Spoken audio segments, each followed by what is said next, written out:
Stowe Gardens is named after the small Buckinghamshire village in which it's located. It is also very close to Buckingham Town, but about 2 hours northwest of Buckingham Palace, which is in central London. Stowe Gardens covers 100 hectares or 250 acres. The estate was inherited by Sir Richard Temple in 1653, after which the garden development and mansion construction commenced. They both form the basis of the current estate. In 1697, Richard Temple Jr. inherited the estate, and by 1717 he had become Viscount Cobham. It was during this period that Temple employed garden designer Charles Brigham and architect Sir John Vanbrugh to enhance the garden. Initial additions across the south front were much more formal, with avenues of trees and precisely shaped ponds. The original layout had monuments just metres from the main house.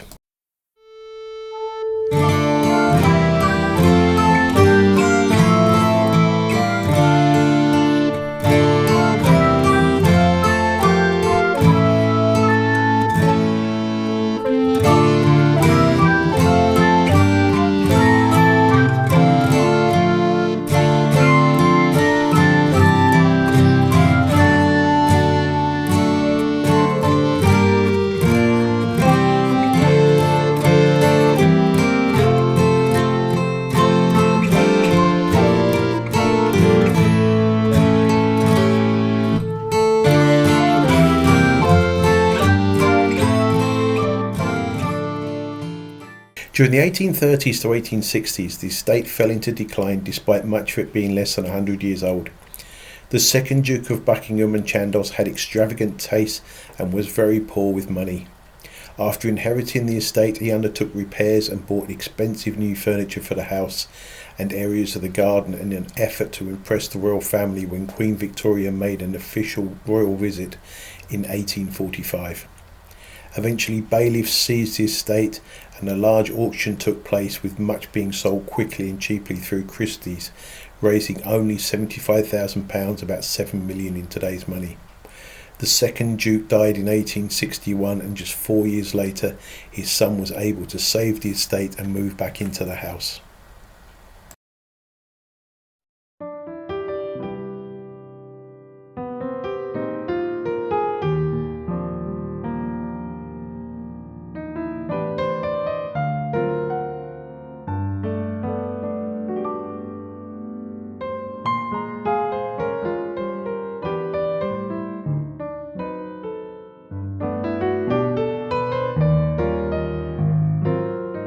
The Chinese house dates from around 1738 and is believed to have been designed by the architect William Kent, who was working on several Stowe Garden buildings at the time. The pavilion originally stood on stilts in the middle of a pond near the Elysian Fields, although the pond no longer exists. The pavilion was moved to Wootton House in Buckinghamshire until 1959, then went to Kildare in Ireland until 1992. In 1998, a fundraising appeal and extensive restoration by the National Trust enabled the Chinese house to be returned to Stowe.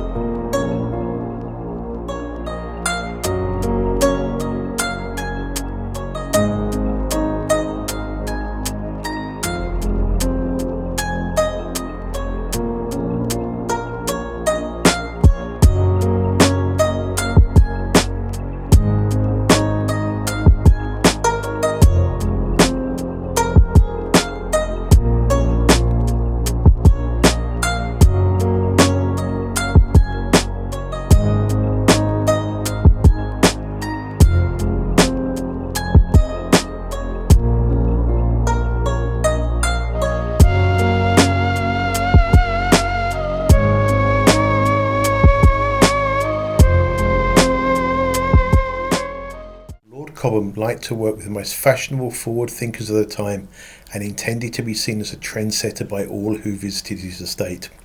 This included working with Capability Brown, who was a famous landscaper at the time and was responsible for such places as Hatfield Forest and Wimpole, both of which we have visited in previous videos. Viscount Cobham died in 1749 and the estate passed on to his nephew Richard Greenville, Earl Temple in 1752.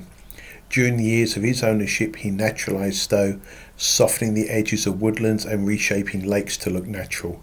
Various monuments were moved, including the lake pavilions and the fane of pastoral poetry. Meanwhile, both Oxford Bridge and Corinthian Arch were added to the landscape.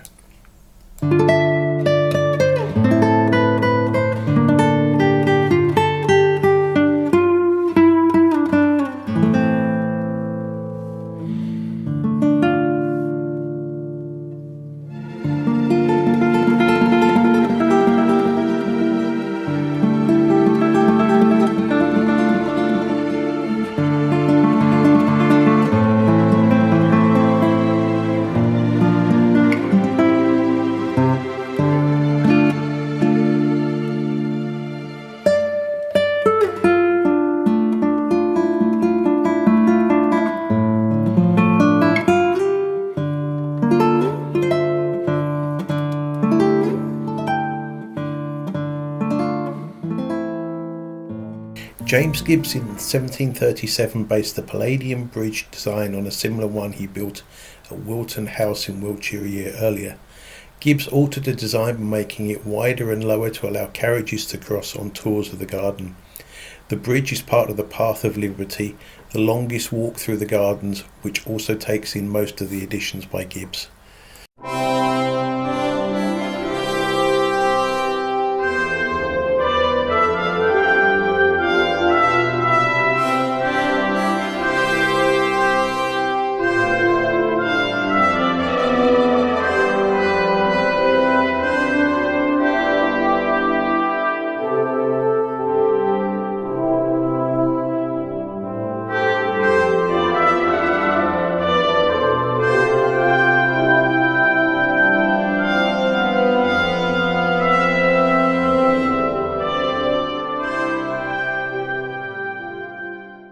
The Gothic temple is a folly tower, although it's been modified to be used as a holiday home. The tower was built by James Gibbs 1741 to 1748. It's the only building in the gardens built from ironstone, with all others built from a creamy yellow limestone. Above the door of the tower is a quote from Pierre Corneille's play Horace: "Je rends grâce aux dieux de n'être pas romain." In English, I thank the gods I am not Roman. The phrase and the use of the Gothic medium express Richard Grenville's attachment to the Whig philosophy, which was the opposition to the Conservative Party. It celebrated the nation's Anglo-Saxon heritage in opposition to the classical Roman culture cultivated by the Tories of the day. If you're enjoying this video, please hit the like button, and if you would like to see more videos from my travels, the subscribe and bell button.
Lord Cobham's Pillar is a 35 metre, 115 foot fluted column topped by an urn with 4 stone lions at the base and a staircase inside which is not accessible. It was designed by Gibbs and built in about 1740. The original pillar had a statue of Lord Cobham on top, however a lightning strike destroyed that in 1957.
The group of statues with the dancing fawn in the centre represent the shepherds and shepherdesses from the nearby village of Dadford. Folklore says that they came to Stowe and danced and played with music with the fawn when he came to life at night, before turning to stone again when the sun rose.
The original work was called the Ladies' Temple.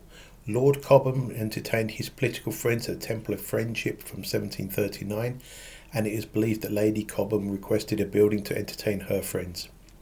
The Queen's Temple was originally designed by James Gibbs and built between 1742 and 1748. It was reworked into neoclassical style in the 1770s, and the interior was remodeled in 1790 to commemorate King George III's recovery from madness. It was redesigned with scagliola columns and an elaborate plaster ceiling. The temple was renamed Queen's Temple in honour of Queen Charlotte.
Sir John Barnard.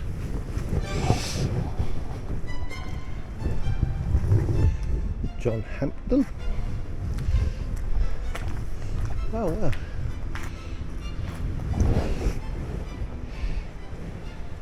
Drake, Raleigh, King William III, Queen Elizabeth I, presumably, Edward, Prince of Wales, King Alfred. I don't know who that is. Temple of British Worthies.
The estate was sold in 1921 for £50,000, about £3 million in today's money, followed by further sales of contents and statues in 1922 and sale of the estate to the governing body that would later become Stowe School. The house was quickly adapted to include classrooms and student sleeping areas. The garden was gifted to the National Trust in 1989 by Stowe School.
The Corinthian Arch was built in 1767 to provide the main entrance to the estate and to convince visitors that we're entering one of the very best estates in the country. The south front of Stowe house is visible through the arch. The farmhouse is on the very edge of the estate. It's a good example of a typical farmhouse from the 1700s or 1800s.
Thanks for watching all the way to the end. It was a bit longer than usual as there was just so much to see.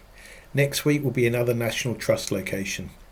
If you're enjoying this video, please hit the like button. If you'd like to see more videos from my travels, the subscribe and bell buttons. Have a great week.